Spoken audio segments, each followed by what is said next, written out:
request from us. He had to have the request made by Doug.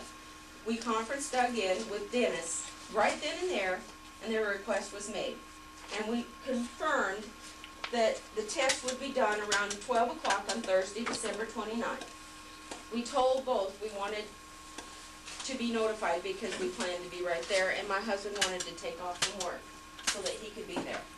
On December 29th, we were called by our neighbors, Bobby and Carol Estes, to confirm the time of the testing. And we're told someone was in the Southwest Boone County Water Association building around 7:20 a.m. for over an hour, and they wanted to know what that was about. We called Doug on the phone, on his cell phone, and he said, they must be mistaken, it wasn't us. We called back to Mr. and Mrs. Estes, and they were clear, emphatically clear, that it was that morning early for over an hour. We called back to Doug and told him this. Doug's reply was, well, it must have been one of his crew. He would have to check.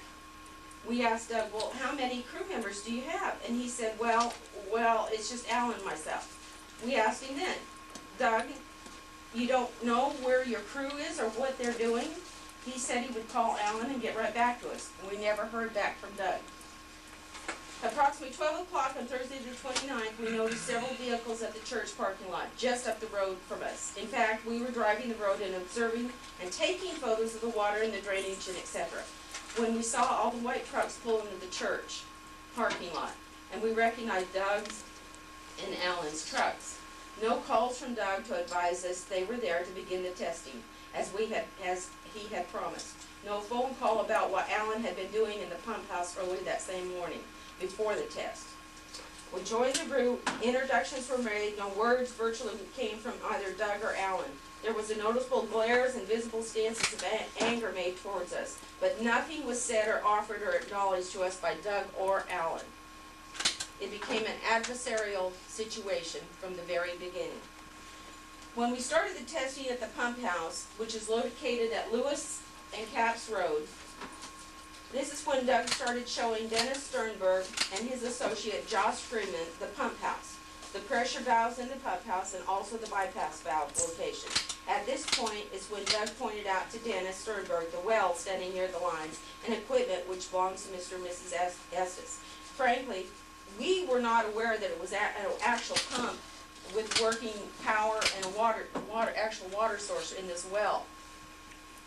We always thought it was just decoration, but Doug continued to point out all the water standing in the well, and then pointed out that there was some hard-wired pump in the well. Doug even made mention of this. It could be the reason for all the standing water.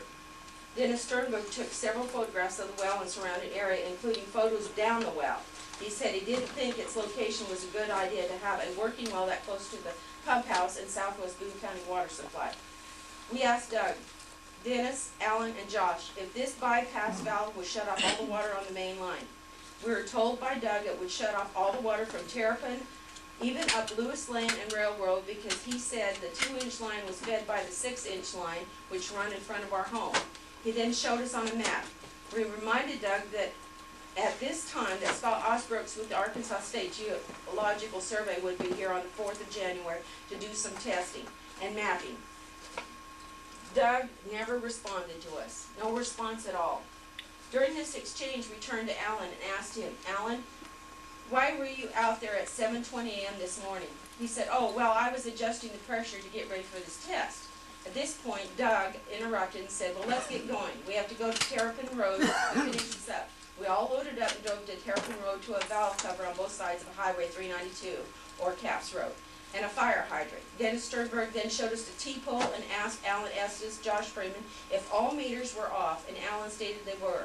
Dennis started his listening on the T-pole test. This whole test took approximately an hour and a half. While we were standing at Terrapin Road doing this test, we again asked Alan Estes and Doug Wasson, why would you be adjusting the pressure on the system if you knew we were scheduled to do this testing? At which point Alan contradicted himself and said, I just loosened the valve for the test. I didn't say I was adjusting the pressures.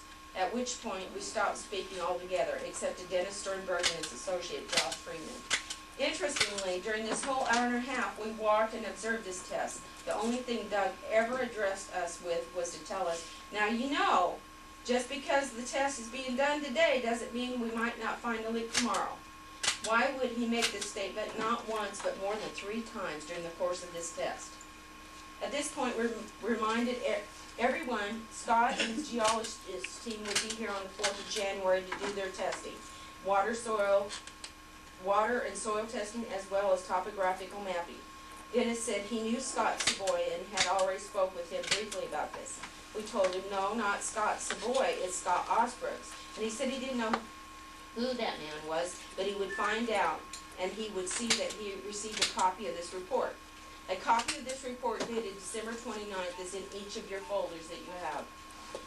New Year's Day, we learned about 2 other neighbors who had been fighting water leaks and problems. Mr. Ballard and Mr. McKay both provided us with many details concerning the events at their properties, each of which are on railroad and above our property.